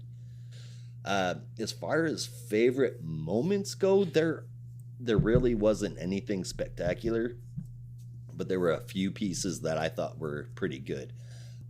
In Detective, there's this panel of Jim Gordon on a headset. It's just him. It's a close-up of just his face, and it's just perfect. It's the best rendition of Gordon that I have ever seen in memory. In Action Comics, where Power Girl says, you should try a keyhole, and Omen says no. Power Girl says, whatever, say hi to your boob sweat for me. That is some real life stuff right there. I pulled Holly in. I had to read up until that point. She laughed her ass off. She thought that was funny. I got a pretty good chuckle out of it too. But I think my favorite one, because it was seriously like a dad joke, is in JSA when they were fighting Grundy. Mr. Miracle says, Grundy is extra grouchy on Saturdays, for obvious reasons. No, they didn't have to hit you over the head with it, but it was very apparent what the joke was, which is pretty good. Yes, sir. I thought it was great. Yeah. Also, Justice Society Dark. Did you guys catch that? Yeah. We'll have to see where that goes. That is interesting. And it taking place in the 40s. Exactly. Long before Justice League Dark happened. That's even cooler. This new golden age that Jeff Johns is building is very exciting. Mm-hmm. I want a golden age version of the Sentinels of Magic. Oh God, yes. Well, I think the Sentinels of Magic is probably the modern version of the Justice Society Dark, since this is taking place in the past. It's more like Alan Scott being true to his legacy. I assume. I don't know if he was ever a part of it. We got Alan Scott. We've got the Spectre there. I mean, we've got Dr. Fate. We got some building blocks, people. I'm looking forward to it. Okay. I'm even more curious how any Mr. Miracle got on a dark team though, because they're not really magic based. I mean, they're magic, but it's not real magic. Yeah. It's escape artists. I don't know. We'll see if we ever see them show up. All right. So my top 3 for the week. Number 3, I actually had Sergeant Rock versus the Army of the Dead. Just a hell of a series. It's simple. It really it's to the point. It's fun. There's not much to really brush up on. It's just Easy Company fighting Nazi zombies. It's fantastic. It's not heavy on the dialogue, and it's very simple action pieces, and you get a feel for all the characters pretty well. I don't know for sure if this is Bruce Campbell's first time writing a comic book, but he did a damn good job. Which I'll be honest, that issue just narrowly beat out Detective Comics for me. So that was my number 3 before I was like, I really like Sergeant Rock this week. Number 2, I had JSA, loving this series for everything I already said. And number 1 has to go to Action Comics 1051. As I said before, Dawn of the DC is looking bright. And favorite moments, kind of simpler. What the hell is the word I'm trying to think of? Similar explanation for Brandon. This was my favorite moment for no good reason, apart from it's disgusting. Because it's all I could think about, and it also made me laugh. As in, what the fuck just happened? Was Tim Drake throwing up on that Sol creature is so hilariously bad, and I don't know why the hell it existed. But it was there, and I could not stop thinking about it.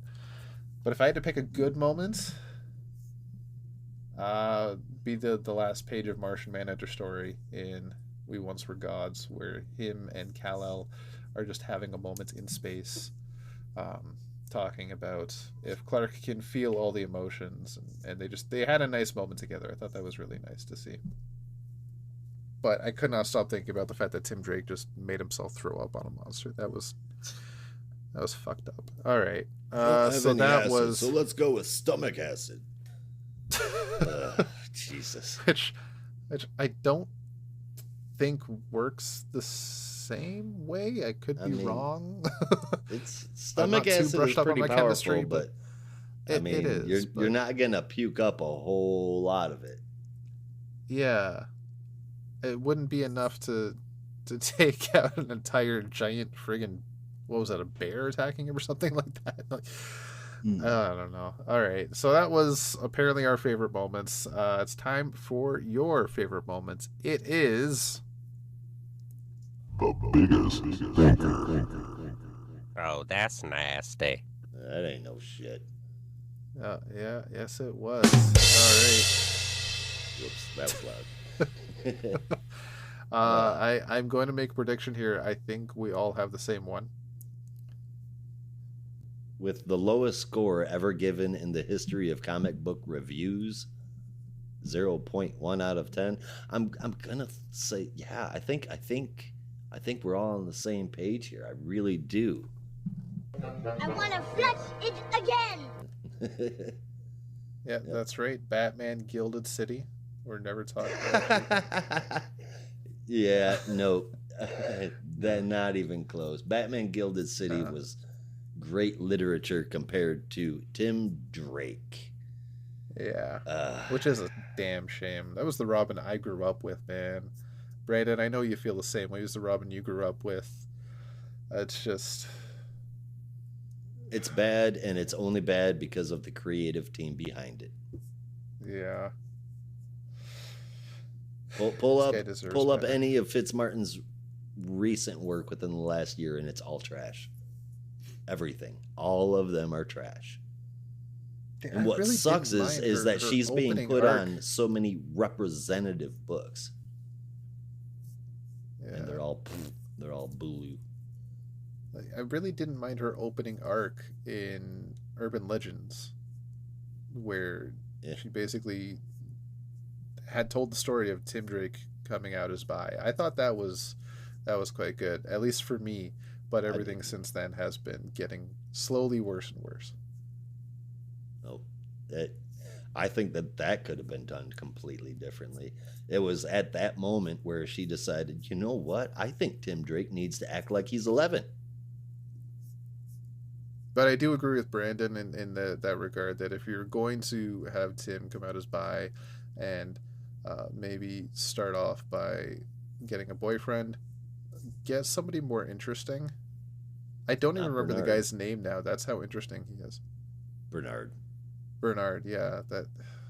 What a boring... Sounds like a very interesting guy. It reminds me of a dog. Exactly. A Saint Bernard. Beethoven. Saint Bernard, yeah. It should have been Connor. It should have been Connor Kent. But here we are. You Or, are not going to tell literally me anyone wearing that else. leather jacket Literally and that anyone haircut, you're not going to tell me that he doesn't swing both ways. It's just, come on now. Or, and I already said this on like some stupid forum. God, I sound like such a nerd saying that.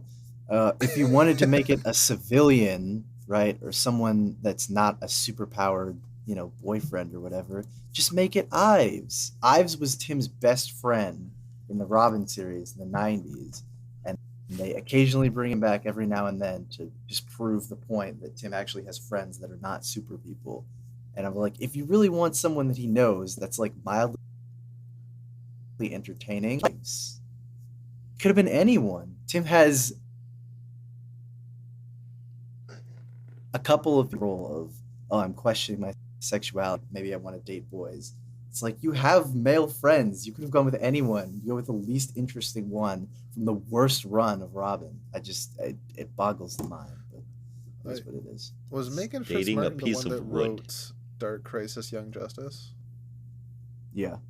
Yeah, okay. So she's showing off her capabilities of basically just reading the wikis of these characters. Like, oh, okay, no, that sounds good. Yeah. Because And then I know screwing you everything being, like, very about it up. knowledge on Young Justice history, you pinpointed Oh everything yeah, no, I that made was it wrong into a about that game. series. Every preview they'd put out, there was a continuity. Just spot it and just be like, Yeah. all right, let's do this again. So, I'm gonna say something here before I continue. Am I on the right page that Tim Drake is also your biggest stinker? Yes, yeah, no. Okay. I had Yeah. nothing more to say than do yourself a favor and pick up literally any other book with Tim Drake. Yeah. Realistically, yeah. Even I'm trying to think of a bad book right now. But I can't. All the good books And come this week. I almost want to make myself puke for saying this. Much like Tim Drake, even the new 52 Teen Titans, which is arguably The worst Teen worst Titans. trail of Tim Drake. Damn. Yeah, and the worst team. Well, actually, no. That honor goes to. Well, it's not the worst one, but objectively speaking, it's probably the one that no one likes, which is the Dan Jurgens Teen Titans. But that's a whole other topic of discussion. Anyway, yeah. what were you going to say, Actually, Rob? I think I would swing over to the Damien-led Teen Titans. Which that was hit or miss to begin with. Yeah, Yeah. I didn't totally hate that one. But Yeah. yeah, sorry, Rob. What were you going to Didn't say? hate it, but didn't love it. Yeah. So I'm gonna say something that I hope one day will actually come to fruition. Don't necessarily call it a prediction. And no, I'm not Just in gonna case quote. you're wrong. I'm not going to quote Paul Heyman and say it's not a prediction; it's a spoiler. It's It's a hope. It's a hope that Mhm. Brandon, you should rate Tim Drake. You should get a Oh my God. script, submit it to DC. You clearly know everything there is to need to know about this character and his relationships God. with other characters. You should be the one fucking writing this book. Yeah, that would be an interesting time, to be sure. That would go one of two ways, because I've arguably, well, I shouldn't say this, but yeah, I've arguably read more Tim Drake than anyone else within my age group, and certainly I've read most, if not all, of that series from the 90s, and I think it would either go. I'm going to use an analogy. It would either be a very Grant Morrison approach, which is read everything and try and create something new that is arguably very interesting, or go the Nick Spencer approach, which is read everything, create something that works for a little while, and then completely falls apart. I hope I could hit somewhere in the middle of those two extremes, but we'll see. But I appreciate that. I would love to write Tim Drake. Yes. What And was drawn Nick by Spencer's Max last Rayner. project? But what's that? Oh, that was a Spider-Man reference. 'Cause Oh, Nick okay, Spencer right, did right, a right. ton of when he was writing Yeah. Spider-Man. He did a ton of interviews. Like, I read every single Spider-Man comic ever, and I was like, I believe you, I definitely do. But once like year 3 rolled around, I was like, maybe you read too much Spider-Man. Yeah, he read all of Spider-Man and realized there was nothing left to do. Yeah, and then quickly ran out of ideas. Yeah, Time for a reboot.